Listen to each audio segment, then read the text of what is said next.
What's up, guys? Welcome back to the channel. Here we are with another reaction. In this, we have Australia recognizes Palestinian state, prompting furious reaction from Israel.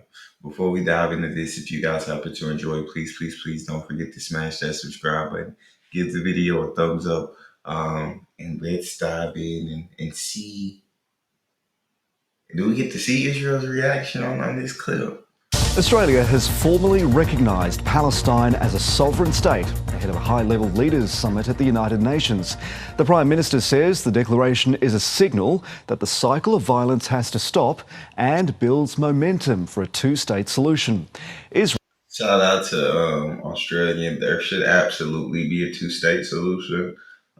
What's going on between these two countries is absolutely devastating. And I say there should be a two-state solution, but I don't know the history between everything's happened between Israel and Palestine. I just say two-state solution in the sense of, like you said, just stopping the war, stopping the fighting, stopping the killing, stopping the loss of innocent lives, stopping all of that. You got these countries recognizing Palestine or recognizing Palestinian state, its own individual state. I think at this point, you gotta let it be. Israel has reacted with fury, calling the move a reward for Hamas and for terrorism. National political lead David Spears begins our coverage from New York.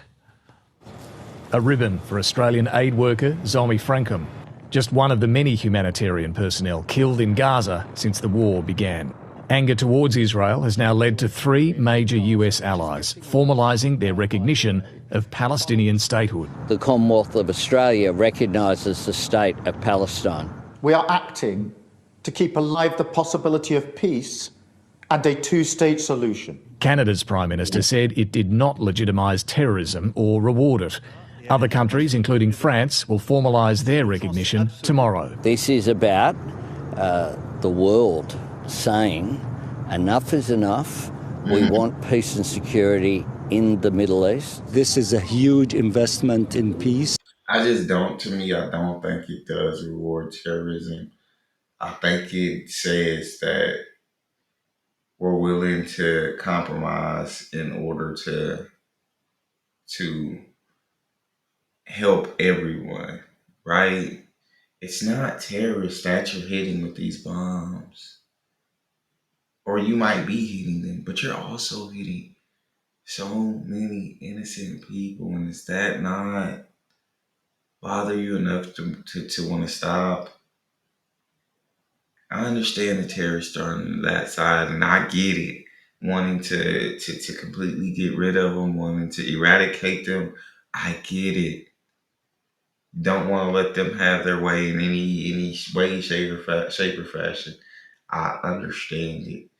But you've got to take these innocent lives into account. These people that have done nothing. They're going early. So I'm with them in recognizing the Palestinian state. Yeah. And then, let's not act like Hamas is the only one that's done anything bad here. What you guys are doing, come on. And saving the two-state solution. Applause from the Palestinians. This is a beginning or a glimmer of hope for the Palestinian people. Outrage from Israel. There will be no Palestinian state. The declaration means Australia now officially refers to the state of Palestine and no longer the occupied territories. But an Australian embassy is not being opened yet.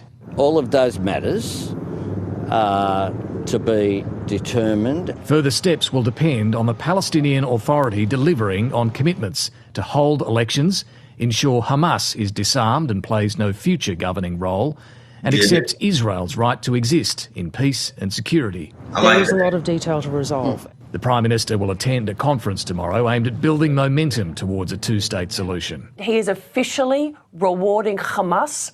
Hamas are terrorists. So thank you very much for coming to see us. The King of Jordan welcomed Australia's move. The Prime Minister is yet to secure a meeting with Donald Trump, a strong opponent of Palestinian recognition. Our foreign policy isn't determined in Washington. Our foreign policy is determined around the cabinet table in Canberra.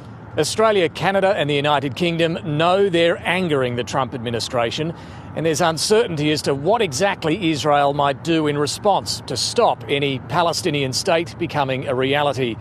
But these three US allies are frustrated at what continues to unfold in Gaza. Enough is enough, said Anthony Albanese. They're applying what pressure they can in the hope this will create a pathway to peace. David Spears, ABC News, New York. Enough is enough, and I absolutely respect these leaders for being willing to stand up and say that and go against the administration that's going to be upset about it. But enough is enough. I completely agree with that sentiment, man. Like, just too many lives lost in this war. But Israel, I guess, isn't willing to let Palestine be a state, so it sounds like they're going to keep attacking. You just hate to see it. We're going to finish this, and I got to go get my son. Move by Australia completes a major shift in Australia's foreign policy. With analysis, here's Global Affairs editor Laura Tingle. Israel is literally a child of the United Nations. Backing a state for the Jewish people within the boundaries of lands occupied by the Palestinians was one of its first acts upon the UN's creation. Now, very belatedly, several members of the UN Security Council and Australia are recognising the state of Palestine, as some officials acknowledge that the scales of international action have been tilted too heavily in Israel's favour in the past, particularly in light of its actions in Gaza and the West Bank in the past 2 years.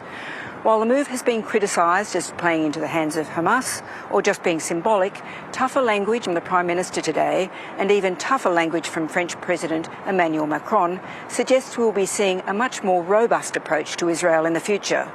The move also marks another clear sign of the Prime Minister asserting a foreign policy that is clearly independent of the United States. Let's bring in Middle East correspondent Matthew Doran now. Matthew, this recognition by Australia has prompted a furious response from Israel. How is this likely to affect things on the ground in Gaza and the West Bank? Jeremy, good evening. It's a furious response, but an unsurprising one, and entirely in line with how Israel has been speaking about countries, including Australia, ever since they first floated this idea of recognising Palestinian statehood. But for all of the bluster, we are yet to see a formal Israeli response. Prime Minister Benjamin Netanyahu wants to wait until after the UN General Assembly and after his meeting with Donald Trump to do so. Suggestions that he wants to get a sense check from the White House and the US President as to exactly what they will stomach in terms of any response. We have already heard calls from within Benjamin Netanyahu's own cabinet to annex large swathes of the West Bank, effectively under Israeli control already. And in Gaza, the IDF is showing little to no evidence that it is wanting to exercise restraint in its intensifying operation in Gaza City, which has already displaced hundreds of thousands of people. So for all of the talk around recognising Palestinian statehood, Jeremy, it's having very little impact for the Palestinians on the ground. And that sucks. You hear these countries recognizing it, but Israel's not going to recognize it, and they're going to be furious at everyone who does. And they're about to get that check from the White House. Hopefully, I tell them to do whatever it takes to stop fighting without taking any more lives. Just hearing, the hundreds of thousands of people being displaced, everything still intensifying, violence still being spread. It's not right. It's absolutely not right. And I think there has to be a stop put to it, and hopefully the president tells them, like, hey, we won't respond to anything. We won't agree with any kind of violent response. I'm praying that's what they're told, but we'll see. Matthew Doran reporting from Jerusalem. That's all we have. I want to hear y'all's thoughts in the comment section. If you enjoyed, don't forget to subscribe, give the video a thumbs up, check out the next, and I'll see y'all next time.